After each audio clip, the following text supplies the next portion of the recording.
It's been a year since I bought my Fujifilm X-M5. Not borrowed, not shared, my first proper camera. It traveled with me to Switzerland, to Morocco, and it played a huge role in how I learned photography. Now that my daily camera is the Fujifilm X-M5, I've had enough distance to look back clearly and ask one simple question. Would I still recommend the X-M5 today? Let's find out. This isn't a specs review. It's not a launch day take. It's my honest experience 1 year later, moving from a smartphone. When I bought the X-M5, I wasn't upgrading from another camera. I was upgrading from a phone, and in my case, the iPhone 15 Pro. And that context matters because everything felt like a big step. Interchangeable lens, physical controls, physical dials, and actually thinking about exposure. Sure, you can leave everything on auto. But buying a dedicated camera made me want to know or learn how it worked, not just point and shoot. I didn't know what kind of photographer I was there. I didn't know what focal length I would like. I didn't even know what a focal length was, or how much control I wanted on the camera. The X-M5 became the tool I used to figure all that out. It never felt intimidating, and it never felt like homework really. I could just go out, shoot, make mistakes, and improve at my own pace. Entry-level camera, real-world price. Now, the X-M5 sits at the entry level of Fujifilm's lineup at £899. It's considered affordable. It's crazy. I mean, that still makes me laugh because camera prices are insane. I remember buying this and genuinely thinking, this is a huge purchase.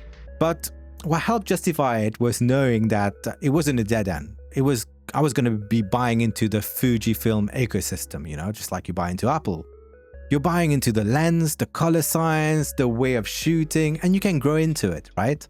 It made me feel like less of a gamble and more like a long-term decision.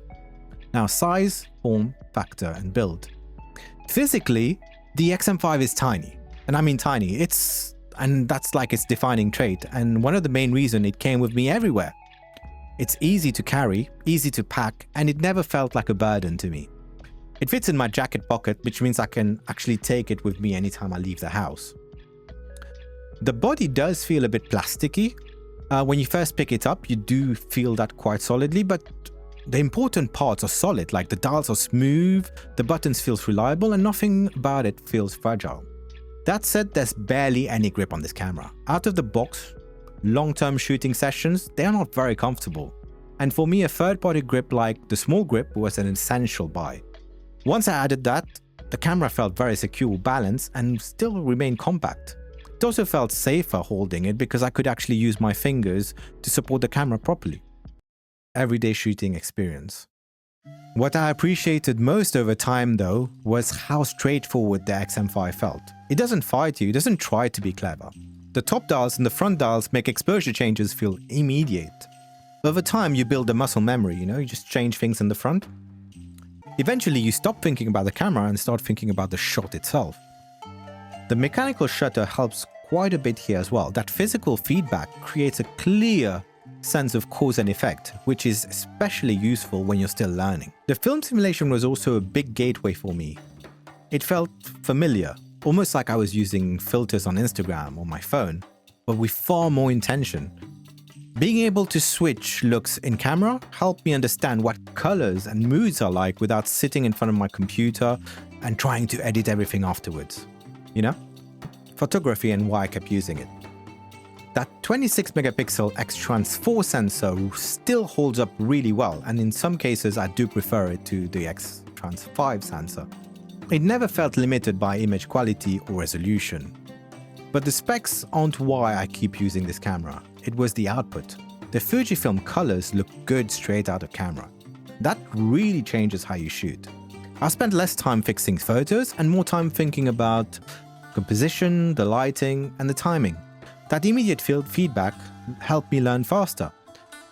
I also found some of my favorite film recipes on this camera, like Cuban Negative and Reggie's Portrait, staples really. Those made shooting more fun and made me want to pick the cameras more often. The only limitation here is the number of custom recipe slots. 4 really Fujifilm? I constantly wish I could save one or two more. And yes, there's no EVF, but coming from a smartphone, It never bothered me.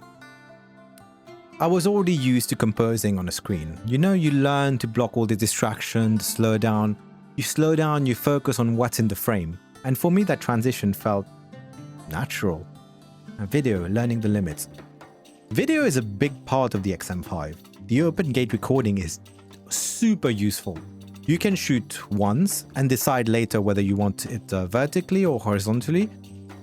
And that's a really impressive feature at this price point, especially when some of the competitors don't offer it at all. Looking at you here, Sony. You also get 4K 60. There is a crop of 1.18 times from the main sensor, and more of a crop if you use a digital stabilization. It's not a deal breaker, but it's something you need to plan around. There's also no IBIS, and that's one of the main compromises of this camera. Handheld walking shots aren't the strongest point of this camera, but if you put it on a tripod or have a small gimbal, it really comes alive.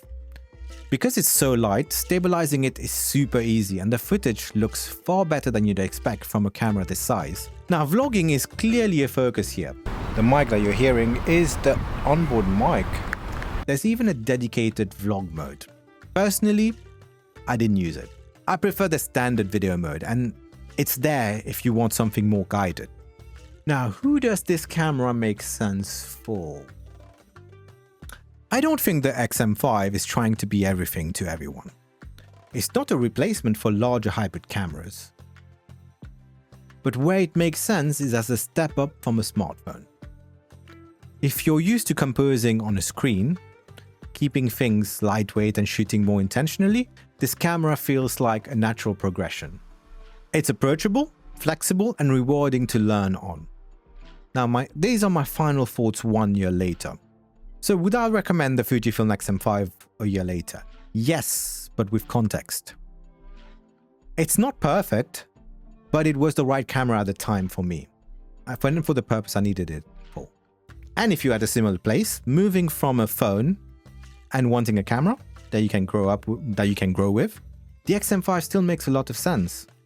Like, let me give you this example. For Twitch streaming, this camera works absolutely great. I've even tried it a couple days ago and it worked amazingly well.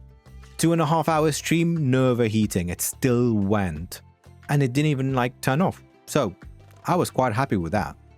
Now, if this video helped you or you're thinking of picking up an X-M5, let me know in the comments. I'd genuinely like to hear your experience. If you enjoy calm, no hype camera videos like this one, consider subscribing. And if you know someone who's shooting on their phone, feel free to share this with them. And if you stay till the end of the video, I would like to thank you. And if you don't see each other before, have a Merry Christmas. And I will catch you guys soon. Ta-ra!